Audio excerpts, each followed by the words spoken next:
Hi guys, Nick Armenis here. In today's video, I'm going to share with you my 5 top Google Shopping tips to explode your sales. Let's get into today's content. So tip 1, focus on a large addressable market. So with Google, if a product isn't actually being searched for, so if someone's not typing into Google, for example, rubber glove, then they're not going to find it. So you need to make sure that whatever you're selling, people are actually searching for it. So the bigger the market, the bigger the opportunity for you. For example, big categories like home and garden have millions and millions and millions of people searching for them. So even if you can find a product that addresses some small aspect of that market, you're gonna have much more success than if you go for something really, really niche and really small. Like for example, if you've invented a new product and you wanna sell it, Google might not be the best place to start. Now there are ways that you can get those products seen on the Google network, so display, discovery, and YouTube, so the visual side.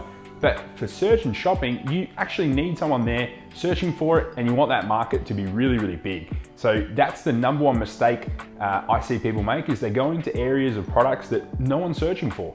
So that's my first tip. So also guys, make sure you're not too scared about competition. I see people really, really overthink this step, and they're worried that there's hundreds of other people selling the same thing. Yeah, cool. If you can find something that people are searching for and that there's no competition, firstly, good luck. Don't be scared of competition. If you spend time optimizing your campaigns and your listings, you're gonna actually outrank some of those bigger competitors.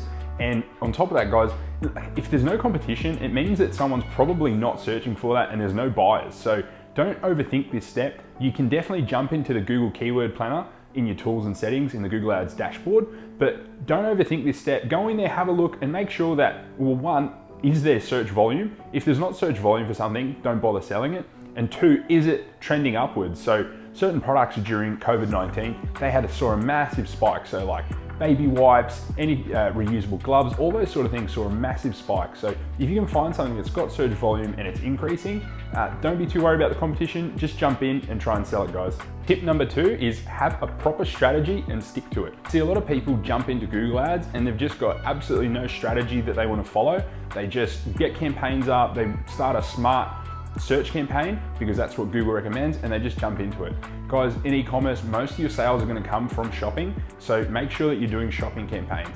Now, I've got lots and lots of videos in this channel to show you exactly some simple strategies, and then if you need more advanced ones, I do have some really advanced strategies in my course, the Google Ads Playbook. So as I mentioned before, or at least alluded to, Google's going to actually make up a much different amount of your sales depending on the type of store that you have. So a print-on-demand store, if they're running mainly Facebook ads, might only get 20% of their sales from Google Shopping or Google itself. So what your best bet is to try and come up with a strategy specific to your store. And what that means is, for all of you, you're probably going to want to have a Google Shopping campaign, which I teach to have a test campaign where you're going to have all your products in there. And from there, you're going to want to bid really low using maximize clicks, and then add products in and remove them over time. Now, if you're already running ads on Facebook, for example, you might be able to use some of that content on the Discovery network, on the Display network, and also have that Google Shopping campaign. On top of that, you might be able to set up some remarketing audiences if you have a lot of traffic, and then you can actually create remarketing search ads, remarketing shopping ads, and just remarket across the whole of the Google network. So yeah, guys, make sure you have a strategy and stick to it, okay? So develop it specific for your store. I show you the beginner way, the beginner approach, but over time, you're gonna develop a strategy that's unique to your store, okay? So that's tip number 2. Let's move on to the next one. Tip 3 is have proper conversion tracking and make sure you test it. I go into so many accounts each day and I audit them, and the number one thing I look for is conversion tracking working? Is it properly tracking values? Do you have duplicate conversions occurring? And overall, is the whole process working, linking and talking and sending that information back to Google Analytics and Google Ads? If you don't have proper conversion tracking installed, then you'll get flying completely blind. You don't know what products are driving sales, you don't know how long people are spending on your site, you don't know your conversion rate, you're flying completely blind, guys. So make sure that's installed properly. I've got a video in this channel showing you how to do that, and there are multiple ways that you can actually track conversion. So whether you're using Tag Manager, Analytics, the tracking code, just make sure you have something installed and that you're tracking the value as well. Tip number 4 is make sure you're spending the time to optimize your feed and your campaigns. So the main things you can do within Google Shopping to optimize are focusing on the feed and then also on the campaign. The feed, the most important parts within that is obviously have an automatic feed that's sending the information from Shopify or your e-commerce store over into your Merchant Center account. Make sure that you're removing errors out of there consistently, and make sure that everything marries up and makes sense and that you're not going to get flagged and get your account banned. On top of that, the things you can spend time optimizing, the main important ones are title, description, price, images. They're the main aspects that you want to optimize on your feed over time. So test different titles, test different descriptions. Obviously, they're going to tell people, they're going to make sure that your ads are a bit more relevant. With price, testing different price points can have really, really big impacts in your sales.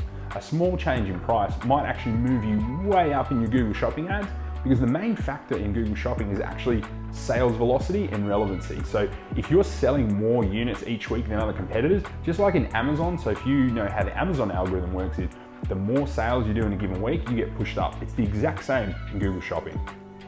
On top of that, guys, make sure you're putting in as much info as you can into your feed. So fill things in like your Google product category, fill in age, gender, the color, all those attributes, because the more information you give Google, the better chance they're going to show your ad to someone relevant and the more sales you're going to make. Okay, so the next aspect to optimization is the campaign level. So the first and most important bit is make sure you understand how to read your data.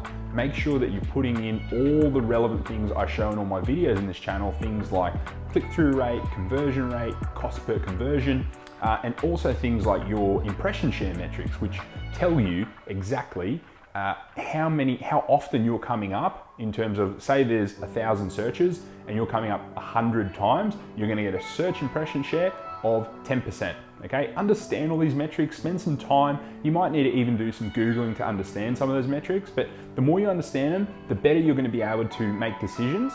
And things like you're gonna wanna play around with your bidding, okay? So if you're bidding too high and spending too much per click and bidding higher than your break-even point, then you're probably not gonna have a profitable campaign. So understanding your bidding and also testing different bidding strategies over time. So make sure you try different bidding strategies. I know a lot of people don't like the maximize click strategy, but I recommend it because it definitely works, especially on newer accounts and especially if you're bidding really low. But feel free to, as you get more conversions, try the automated ones like target ROAS. Those can work really, really well and actually improve your profitability. Other things you can do are adding negative keywords. The more negative keywords you add, the more relevant search terms you're going to come up with. Okay, so the longer you run your campaigns, the more negative keywords you're going to have and the more relevant your ads are going to be.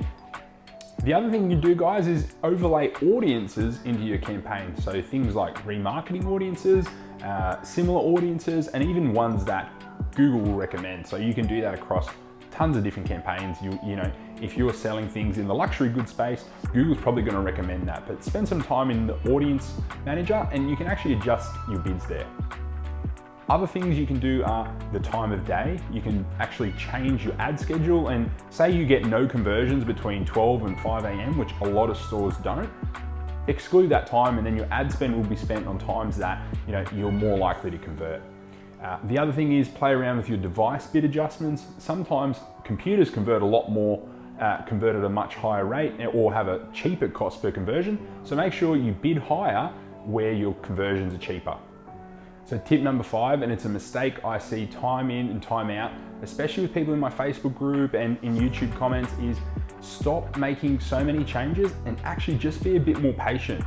Google ads, for whatever reason, compared to say Facebook ads, it just takes much longer to start seeing proper results, and you've got to think about it. If you are using such a complex machine learning algorithm like Google, it takes time for it to collect data. You cannot expect to make a change one day and then it flows through and the next day's sales are awesome. You need to actually zoom out and have a bigger look at your sales at a longer period of time. Make changes, once a week, once every 2 weeks, depending on your spend. If you've got an account spending heaps, yeah, you might do it a little more frequently. But if you don't let it, give Google some time to readjust and then to actually collect the data, you're probably not making good decisions and you keep resetting the learning phase, okay? So be patient, make less changes. And at the end of the day, guys, stop looking for definitive answers on these things. Just try things, give it some time, and then come back, reassess, look at the data, which is why I said it's so important to understand the metrics. Come back, reassess it, and then make more decisions, make them as infrequently as possible, and then actually look at them and see, has that actually made it better or worse? Okay, thanks so much for listening, guys. I hope these tips have helped you. If you have found value in this, please like, comment, subscribe, and hit that notification bell. As I said before, there's heaps of videos on the channel. Take a look around and you'll find heaps and heaps of things to help you on your Google and e-commerce journey. Thanks, guys.